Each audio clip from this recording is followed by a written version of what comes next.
Oi, gente, eu sou a Ana Nutrifinos e Calhamaços e no vídeo de hoje eu vim contar pra vocês as melhores e as piores leituras que eu fiz em 2023.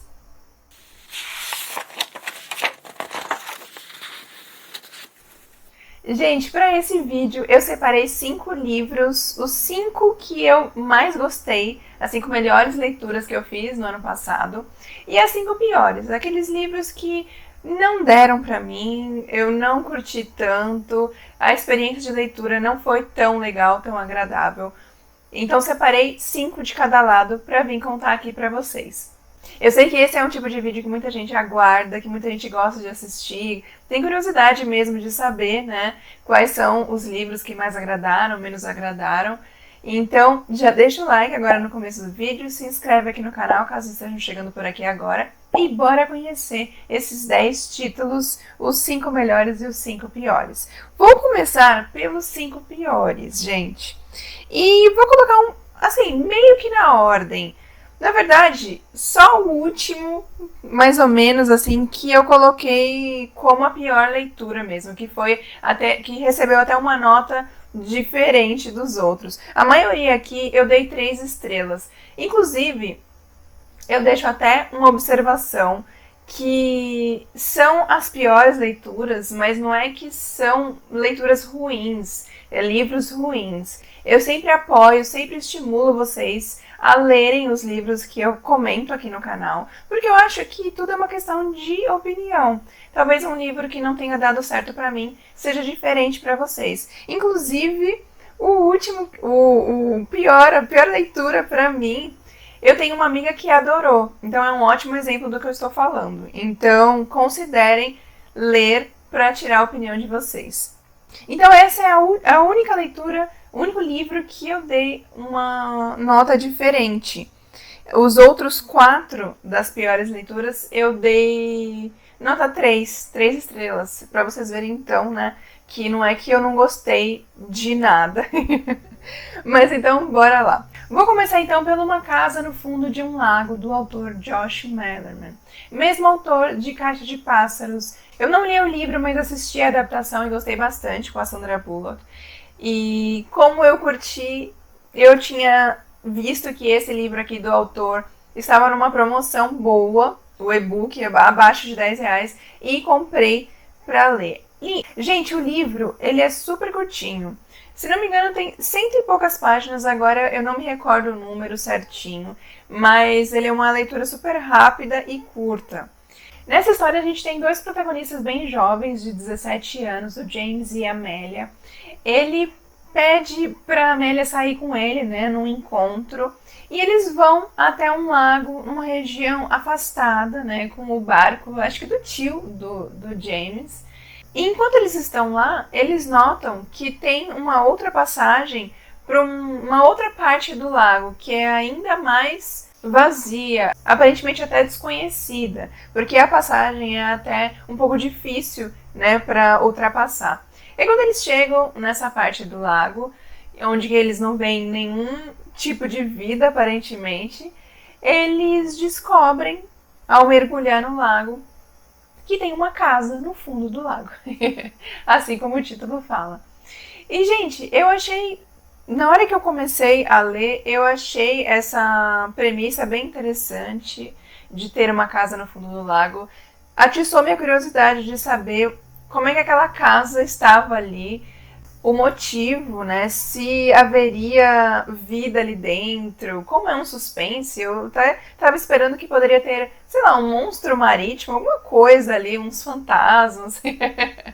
E conforme a gente lê, tem essa questão duvidosa, a gente consegue perceber, porque eles ficam com receio em vários momentos, parece que eles estão sendo perseguidos. Então a gente fica com essa impressão de que tem alguma coisa ali na casa. E essa parte foi legal do livro. Dá a sensação de... A gente fica com um pouquinho de friozinho na barriga pela expectativa do que virá a seguir.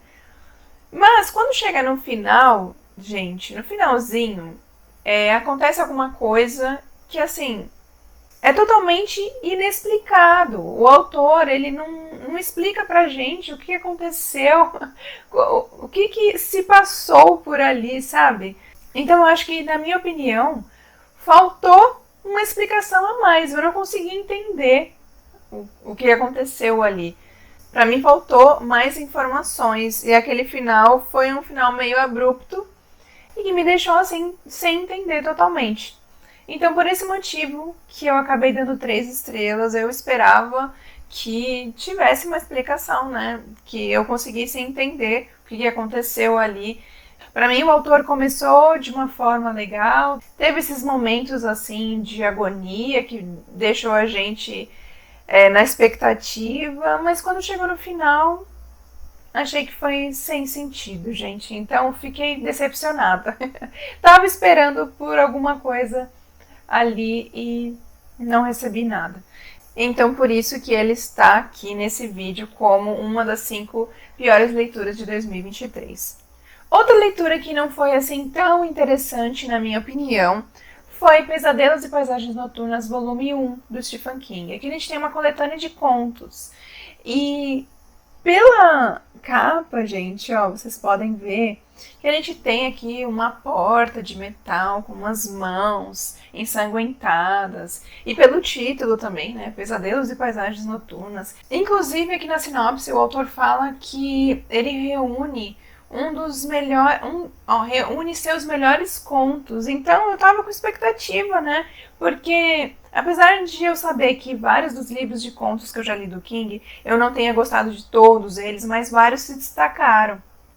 E aqui eu tava esperando alguns do tipo do Nível A Vovó, que eu sempre comento com vocês, que é um dos contos mais assustadores que eu já li. Então eu estava esperando esse tipo de conto aqui.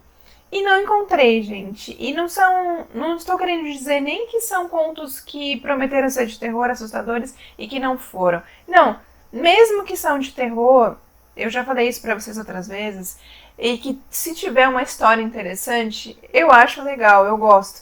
Mas pra mim a maioria dos contos aqui não me agradaram, não foram interessantes na minha opinião, as histórias. Eu achei fracas. Eu esperava mais, sabe? Muitos são bizarros, o que também não faz com que eu não goste.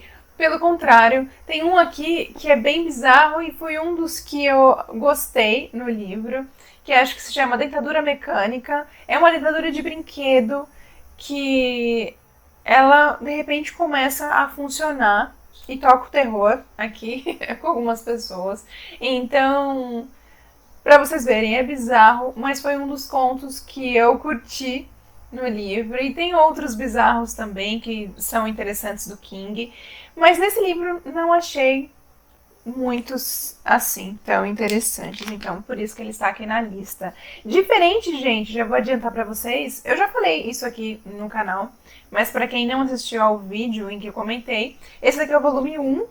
E o volume 2 é bem melhor, porque aqui no Brasil foi dividido em 2 volumes. Eu acredito que lá fora, se não me engano, é um livro só, né, um volume único. Mas aqui foi dividido. Então, o volume 1 eu não curti tanto, mas o volume 2 é bem melhor. Então, fica aqui a dica. Mais uma leitura que foi uma decepção pra mim, que eu até comentei no vídeo anterior, foi o Clube da Meia-Noite, gente. Por que ela foi decepcionante? Porque eu esperava uma história de terror e não encontrei isso. Eu criei essa expectativa para uma história de terror por causa da série da Netflix. Vi comentários a respeito de que a série tinha vários momentos de se assustar, né, levar sustos. Então eu criei uma ideia totalmente diferente da história do livro.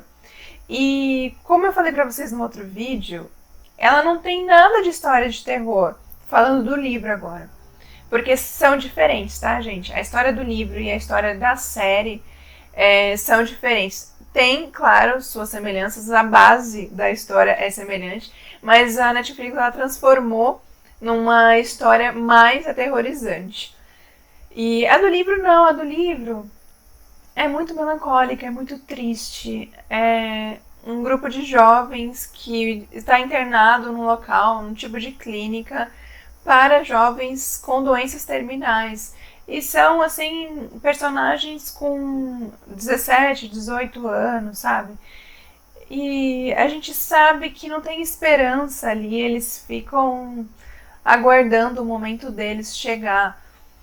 E para amenizar um pouco a situação, para passar o tempo e para eles não ficarem também pensando nisso o tempo todo, eles acabam criando o Clube da Meia-Noite. Eles criam histórias e durante a noite eles se reúnem para contar para os outros essas histórias. E isso é basicamente o livro inteiro. As histórias que eles contam são até interessantes, não são ruins. Mas como eu estava na expectativa de uma história de terror, eu fiquei aguardando, né, o tempo todo alguma coisa acontecer. E realmente não, a história é essa mesmo, a respeito desses personagens com doenças terminais contando histórias uns para os outros. Então, assim, devido à minha expectativa errada, eu entrei esperando uma coisa e tive outra coisa totalmente diferente. Então, por isso que acabou sendo uma decepção. E eu não curti tanto assim. E é uma história bem triste, gente, porque a gente fica pensando, né? Eles são jovens e estão ali aguardando o momento deles. É muito melancólico. Então, quem quiser ler já entra sabendo que é diferente da série da Netflix e que não tem nada de terror. Esse livro eu comprei na versão de graphic novel justamente porque eu temia ler o calhamaço, o romance dele, que é um calhamaço. Estou falando de Duna, do Frank Herbert. Esse daqui é o volume 1 e é uma graphic novel colorida. E, gente, eu fiquei... Um ponto positivo aqui, eu fiquei até impressionada porque o livro ele é fininho e a gente sabe que o volume 1 do romance é um calhamaço grande, não sei agora quantas páginas tem, mas é um calhamaço de mais de 600, 700 páginas. Então, eu achava que isso daqui contasse só uma parte do livro, mas aqui no começo fala que é a história completa do primeiro volume da série. Isso é um ponto positivo. Mas assim, gente, é uma história de ficção científica que eu não consegui, assim, ficar animada, sabe, durante a leitura. Não me prendeu. Eu não consigo nem explicar a história de tanto que não foi pra mim, sabe? Não curti a história. Eu não sou tão fã de ficção científica assim.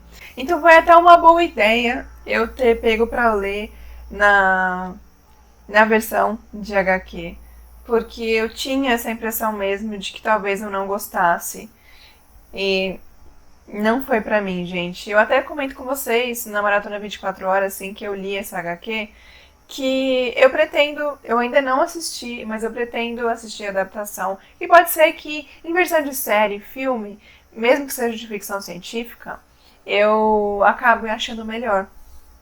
Então, fica aqui mais um livro que não foi pra mim, infelizmente.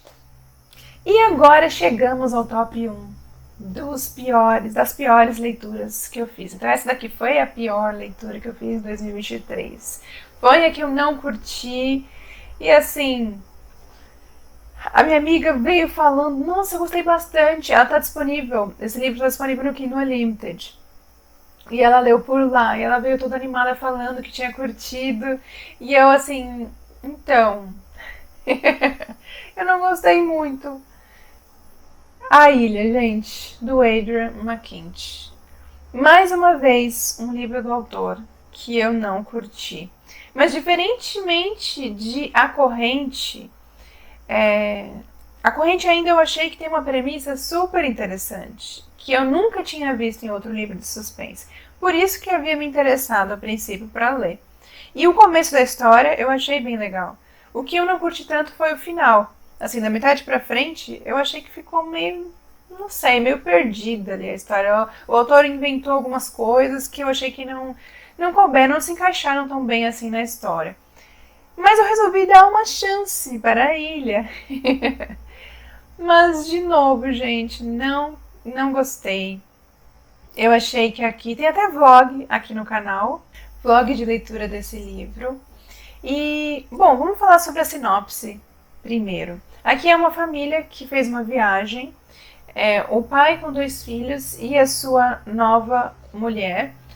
E os filhos dele não gostam muito dessa mulher. Isso estava na sinopse. Então a gente começa já a criar uma certa ideia, sabe? Do que pode acontecer. E aí eles resolvem viajar porque ela pensa que talvez nessa viagem ela consiga se aproximar dos filhos, né? Só que chegando lá, eles vão para a Austrália. E os filhos querem ver os animais nativos, né? Os animais diferentes que a gente não encontra em outra região. E aí uma pessoa fala para eles, naquela ilha vocês encontram plantas, animais diferentes, tudo que vocês querem ver estão ali naquela ilha. Só que é uma ilha particular e a gente já começa a achar estranho que essa pessoa permitiu que eles entrassem, né? Porque outras pessoas ali também reagem, falam, nossa, mas não pode entrar na ilha. Mas essa pessoa aí que mora na ilha acabou abrindo uma exceção e deixou a família entrar. Mas logo que a família entra na ilha, já acontece um incidente e aí elas não conseguem mais sair daquela ilha. Tudo começa a acontecer, tudo começa a dar errado ali. E aí eles acabam se separando. O pai fica de um lado e a mulher acaba ficando com os dois adolescentes, é um menino e uma menina. A premissa é legal. Aqui atrás está falando, tem frases interessantes na sinopse que deixa a gente empolgado para fazer a leitura. Só que eu achei a história previsível, nada surpreendente. Achei os diálogos fracos e repetitivos, muitas vezes dizendo praticamente a mesma coisa. Os personagens não achei cativantes, não teve um que eu falasse, nossa, esse personagem aqui é bem legal. Não achei cativantes os personagens. A personagem que mais tem voz aqui no livro é a Heather, que é a jovem que se casou novamente, né, com o pai das crianças. E ela que vai dar uma de heroína aí na história. É um suspense bem de ação, sabe, gente? Os personagens, eles estão em fuga, eles estão tentando arranjar uma forma de se salvarem ali na ilha, de tentar sair daquela ilha. O maior mistério é como eles vão sair da ilha e se eles vão sobreviver, todos eles, a família toda. Mas eu achei bem fraco e não foi nada surpreendente. Eu consegui descobrir as coisas antes delas acontecerem. E não é, eu sempre falo pra vocês que clichê não é um problema pra mim. Eu não me importo de descobrir as coisas, a não ser que acabe tirando totalmente a graça do livro e que acabe transformando ele num livro muito fraco, que foi o caso aqui, é a situação de A Ilha pra mim. Então, infelizmente, essa foi a minha pior leitura de 2023. Não consegui gostar. Eu cheguei a falar também no Instagram, tô lembrando agora. Cheguei a falar no Instagram que não deu tanto certo assim pra mim. E teve uma outra pessoa que falou, que pena, que tinha gostado bastante. Então, olha, já tem 2 pessoas que gostaram bastante. Então pode ser que vocês não pensem igual a mim. Então, leiam. Se vocês forem assinantes do Kindle Unlimited, deem uma olhada, porque ele estava disponível na assinatura. Então, se vocês gostam de suspense desse tipo, deem uma chance e leiam para tirar a opinião de vocês, né? A própria opinião. E depois me contem o que vocês acharam, se vocês tiveram a mesma opinião que eu, ou se vocês gostaram do livro. Aliás, se vocês leram algum desses livros que eu estou mencionando aqui nesse vídeo, e tiveram as mesmas opiniões ou opiniões diversas, deixa aqui tudo nos comentários, vamos conversar a respeito, eu quero saber o que vocês acham, né? Se vocês pensaram outras coisas, enfim. Às vezes eu não consegui enxergar tais coisas que vocês tenham enxergado de forma diferente. E aí, essa é a graça da gente conversar a respeito de um livro, né? A gente discutir as nossas visões de cada leitura. Agora vamos para o top 5 de melhores leituras do ano? Essas daqui, gente, foram aquelas leituras de aquecer o coração, de que eu terminei de ler e assim, com um sorriso no rosto, querendo indicar para todo mundo. Geralmente, quando a gente termina uma leitura dessa forma, a gente quer falar para todo mundo. Aqui em casa, a primeira pessoa que já prepara o ouvido nessas situações é o meu marido. Eu termino a leitura numa empolgação que eu preciso falar com alguém, né? E às vezes eu quero falar mais, assim, dar spoilers, né? Falar com abertura. Então eu vou lá e conto toda a história para ele. Então, bora lá começar. Aqui não tem, assim, tanta ordem, a não ser na melhor leitura. Mas todas eu dei 5 estrelas e as últimas 3 eu favoritei. Então, bora lá. Vou começar por um livro que a gente leu no Clube Entre Suspenses. Foi, acho que no mês de junho, se não me engano. Que é Uma Família Quase Perfeita, do autor M.T. Edwardson. Vou deixar a capa passando na tela, porque eu só tenho em e-book. E, inclusive, lançou a adaptação recentemente, acho que faz uns 2 meses, na Netflix. E que eu gostei bastante da adaptação, vale a pena. Foi uma história bem fiel que eles fizeram, né? Essa história ela é narrada por vários personagens, então tem várias vozes narrando. Uma delas é a Stella. A Stella, ela é uma garota de 18 anos, se não me engano, ela acabou de completar 18 anos no começo do livro. E ela acaba sendo acusada de assassinato. E então, logo no comecinho do livro, ela acaba sendo presa, esperando, né, julgamento, e os pais ficam sem entender e procurando formas de mostrar, né, de provar a sua inocência. Então a gente vai ver tanto o pai quanto a mãe, e eles também têm capítulos narrados pelos dois, em que eles começam a se movimentar, a procurar algumas pistas, enfim. E dentre capítulos em que eles estão no período presente, pesquisando e tentando provar a inocência da filha, a gente volta muitas vezes para o passado, mostrando como que é a Stella, né, o que aconteceu na vida dela durante a sua infância, como ela era como filha, como ela era como amiga. Tem uma melhor amiga aqui também, que é uma personagem importante no livro. E eles começam então a mostrar essas características pra gente, justamente pra gente também se questionar. Será que a Stella realmente é assassina? Ou se ela foi presa injustamente? Então o livro todo, tanto a história dela do passado, como o que os pais fazem no presente, a gente fica tentando adivinhar, né, se ela é culpada ou não. A gente começa a criar teorias. Tem um livro que se chama Em Defesa de Jacob, que eu não me lembro agora o nome do autor, que também tem série, mas é na Apple TV, mais antiga, já faz uns anos que lançou. E tem uma história semelhante, porque também o filho do protagonista foi acusado de ter cometido um crime, e aí ele começa a investigar por conta, né, o pai ali.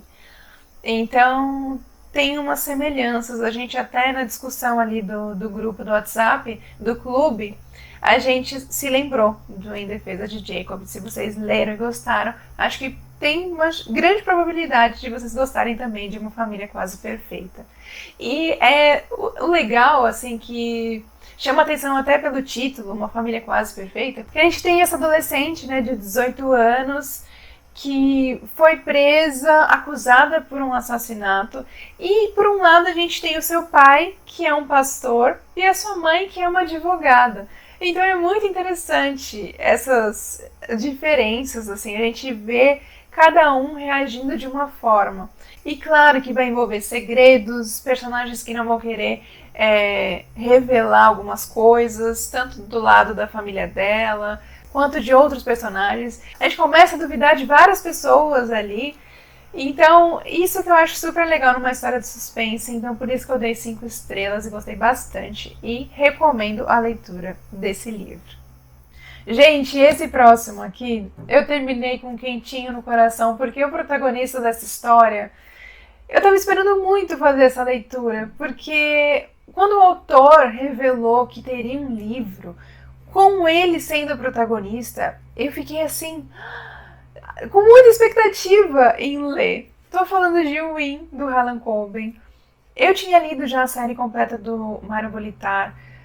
O Win é o melhor amigo do Mario Bolitari, então ele aparece em todos esses livros da série e com frequência, né, assim, ele aparece bastante, então a gente conhece bastante do personagem naqueles livros. E ele até aparece em outros livros, assim, independentes, outras histórias independentes do autor. Mas é da série do Mario Bolitari que a gente mais tira, a gente mais conhece o personagem. E, gente, não tem como você pensar no Win e não pensar no Mario Bolitari, sabe? Então, gente, eu entrei na leitura com altas expectativas, porque eu já estava com saudades desse personagem, né? Porque, como eu li em ordem de publicação, a série do Mario Bolitari foi a primeira que eu li. Então acabaram os 11 livros, depois ele começou a aparecer assim, um ou outro, e aí deixou saudades. E aí quando eu soube que o Harlan Coben estava lançando um só com ele como protagonista, eu fiquei muito empolgada. Então aqui a gente vai ter o Win tentando desvendar um mistério que envolve a sua família. Logo no comecinho do livro, ele é chamado para um local onde ocorreu um crime, e nesse local foram encontradas uma mala que pertence à família do Win e um quadro que também pertence à família do Win. Então, por isso que os detetives chamaram o Win para tentar entender o que aquelas coisas estavam fazendo naquele apartamento onde foi cometido um crime. Será que o Win tinha alguma coisa a ver? Ou alguém da família dele tinha alguma coisa a ver? Então, eles pediram a ajuda do Win para investigar, para tentar entender o que aconteceu ali naquele crime. Então, a gente vai seguir com o Win nessa investigação, né? Tentando entender a motivação do crime, quem é aquela pessoa que morreu, quem é o assassino, por que aquelas coisas, aqueles objetos estavam naquele apartamento, o que a família do Win tem a ver com aquilo, né? Então, eu gostei bastante do suspense aqui, gostei muito do caso, mas o que eu mais gostei foi da presença do Win. As características do Win são bem peculiares, sabe? Até quem não conhece o Win dos outros livros do autor podem chegar aqui e achar ele meio arrogante, meio assim, prepotente, sabe? Se achando muito. Mas são as características dele.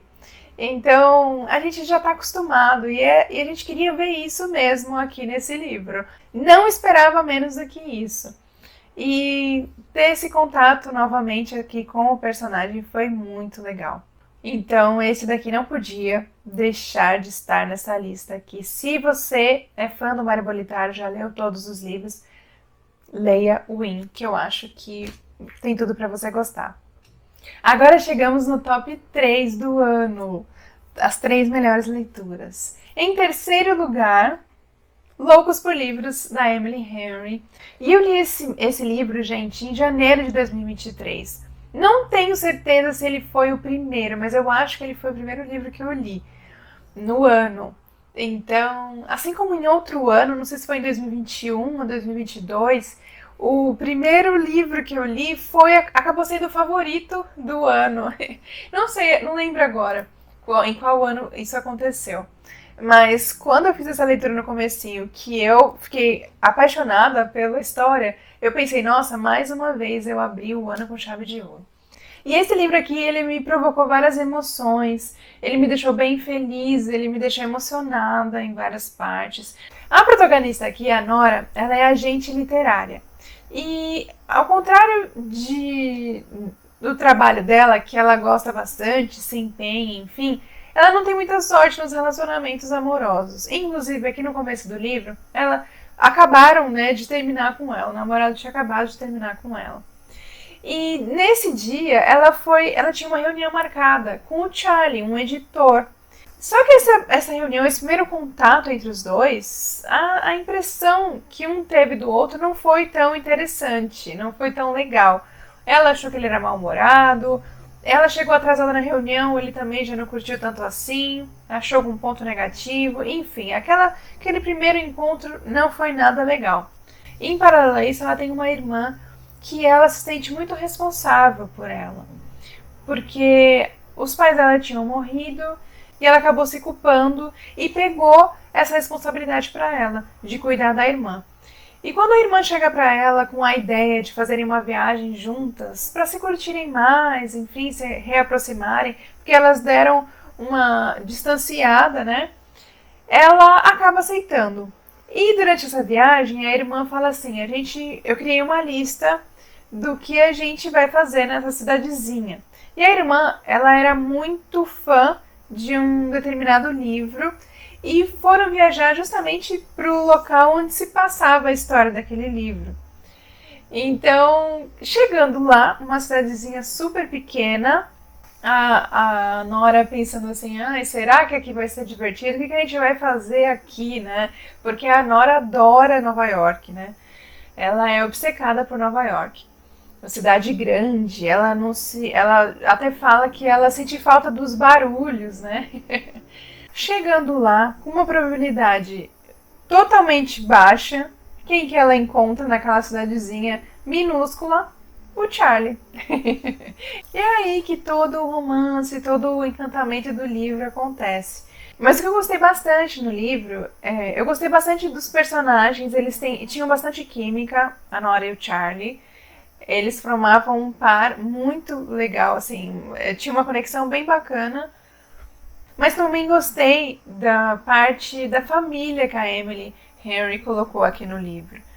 Tanto da parte da família do Charlie, quanto do relacionamento da Nora com a irmã. Eu achei bem bonitinho, bem emocionante essa parte da família.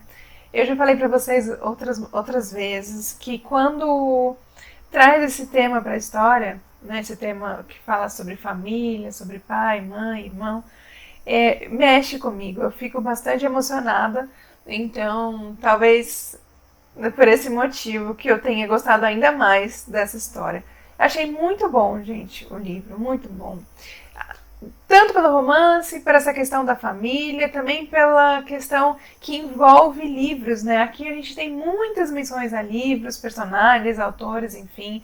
Eles trabalham, né, no mundo editorial, então por isso o título, né, Loucos por Livros, a gente vai ter muita coisa sobre livros dentro desse livro. Então, achei muito bom. Recomendo muito a leitura se vocês ainda não conhecem. No ano passado eu vi muita gente comentando sobre ele. Fiquei contente que muita gente também estava gostando, tendo a mesma opinião que eu. Então fica aqui a minha indicação para vocês. Agora, gente, surpreendendo a maioria de vocês, acredito, eu tive que colocar na balança esses dois títulos para saber qual que eu colocaria como segundo lugar e em primeiro lugar. Porque são gêneros diferentes e foram livros que eu gostei muito, tanto é que eu favoritei, mas eu acabei optando por um, porque esse um mexeu muito comigo. Então bora lá pro segundo colocado primeiro.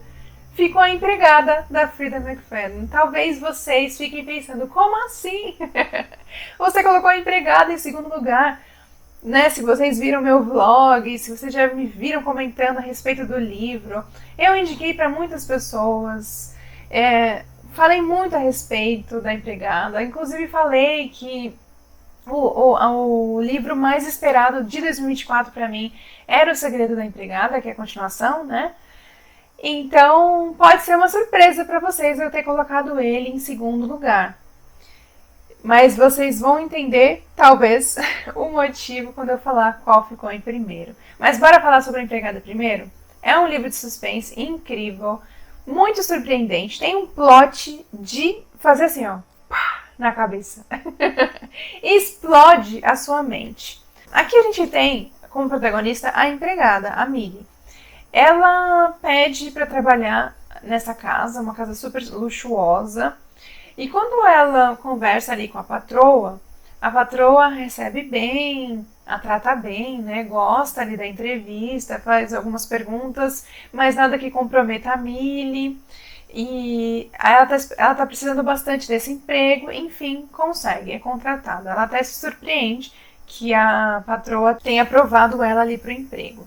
Só que quando ela começa a trabalhar, cada dia que passa, ela começa a estranhar o comportamento dessa patroa.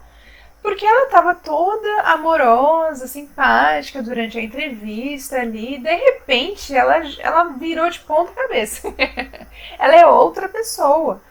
Sabe, uma pessoa assim, louca mesmo, apontando que a Millie fez alguma coisa que a Millie não tinha feito. Durante a entrevista, a Millie viu que a casa estava toda organizada, limpa, enfim. E de repente, no dia a dia, ela encontrou a casa totalmente desorganizada, em desordem, suja. E ela não entendia o que estava acontecendo ali. E aí a gente começa a pensar por que, que a patroa a trata daquela forma, faz aquelas coisas. Será que ela tem algum problema?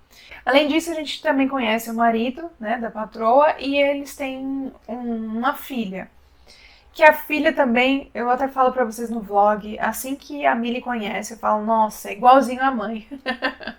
Muito chata quando a gente conhece ela. E a Millie fica até assim, com dó do patrão, pela forma como a mulher dele começa a tratar ele. E é nessa hora que a Millie começa a pensar, eu preciso muito desse emprego. Mas com ela fazendo tudo isso comigo aqui na casa, com o marido, eu vou mostrar pra ela quem eu sou de verdade. Essa é a sinopse do livro, gente. E é muito bom, gente. O livro é incrível.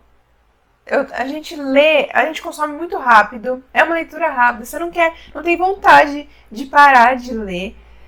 Assim, eu fiquei super entusiasmada no vlog vocês viram que já estava entrando de madrugada, se não me engano, mas eu não conseguia parar. Até porque chegou num momento nessa parte do plot, né, que a gente surpreende, não dá, tem que continuar para descobrir a verdade ali, o que aconteceu. Então, assim, se vocês gostam de um bom suspense, surpreendente, que tem um plot incrível, esse daqui é uma boa recomendação, uma boa sugestão.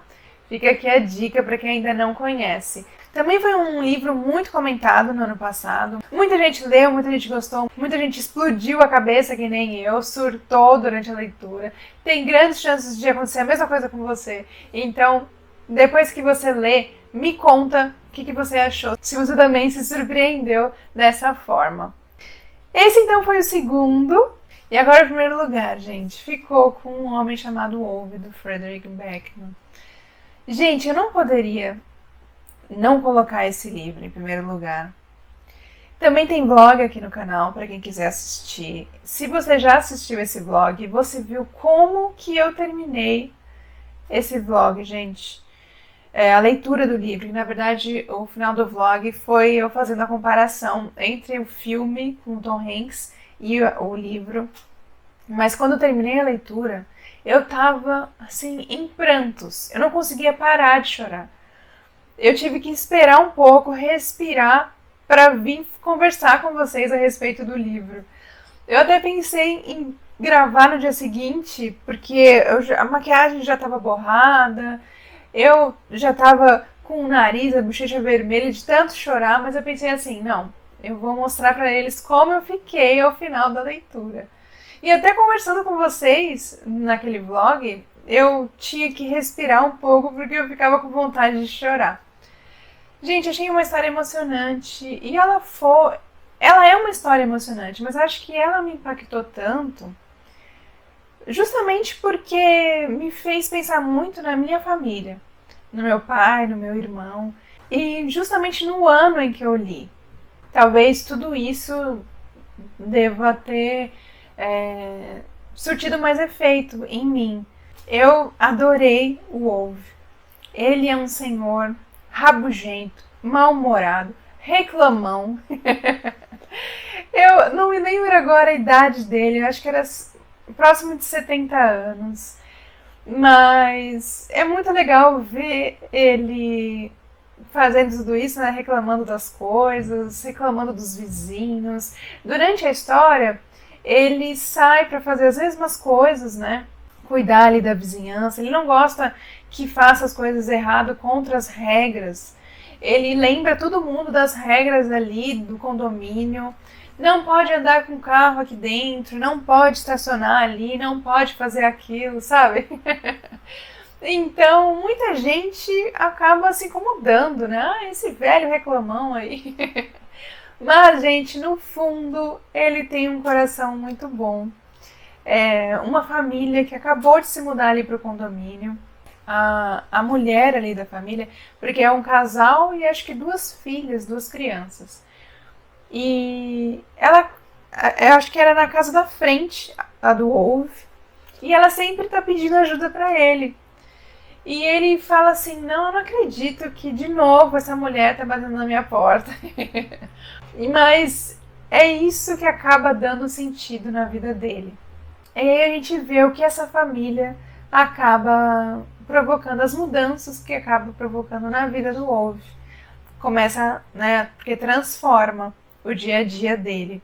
E ele começa também a se transformar um pouco. A gente consegue ver ele no começo do livro e mais pro final do livro. Ele já tá um pouco diferente. Gente, é uma história muito bonita, muito emocionante. Eu acho que é muito difícil você ler sem se emocionar. Acho que é muito difícil. E acredito que você também vai adorar o Wolf, apesar do mau humor dele. Não tem como. Ele é um personagem muito cativante, que você fica pensando nele durante muito tempo depois que você terminou de ler o livro. Ele é muito marcante, é uma história muito marcante. Ele te faz... ela te faz pensar em muitas coisas. Acredito que não seja só por causa das minhas lembranças familiares, mas acredito que cada um consegue tirar mensagens e consegue refletir sobre o que a gente vê ali na história do Wolf. Então eu não tinha como, gente, colocar... Apesar de ter ficado na dúvida entre a empregada e esse, eu logo pensei, não tem como. Essa história, esse livro foi o que marcou 2023 para mim. Então por isso que ele está em primeiro lugar da lista dos melhores, né? Então ele é o melhor livro que eu li em 2023. Favorito assim da vida, que eu não vou conseguir esquecer por um bom tempo. Indico, gente, para todos vocês lerem e depois me contem o que vocês acharam. Se vocês quiserem, tem vlog, né, como eu disse, aqui no canal. Se vocês quiserem conferir como que foi a minha experiência. E o filme é muito bom também, mas o que tem de melhor ali na adaptação é o Tom Hanks como Wolf, que, na verdade, na adaptação ele ficou como Otto. Mas ele ficou perfeito. E como eu sabia que o Tom Hanks era o protagonista, eu já li Um Homem Chamado Wolf imaginando o Wolf com a cara do Tom Hanks, sabe? Sempre que ele aparecia ali nas cenas, eu imaginava o Tom Hanks fazendo as coisas. Então é isso. Fica aqui a minha indicação e é o melhor livro que eu li em 2023. Vamos encerrar então essa lista, né? O que vocês acharam dessa minha lista dos 5 melhores livros e dos 5 piores livros para mim em 2023? Já leram algum desses livros? Tiveram opiniões parecidas ou diferentes? Como eu falei, vamos conversar aqui nos comentários, que eu adoro saber a opinião de vocês. Espero que vocês tenham gostado de descobrir um pouco mais sobre a minha experiência em cada uma dessas leituras. E eu vou ficando por aqui. Até o próximo vídeo, gente.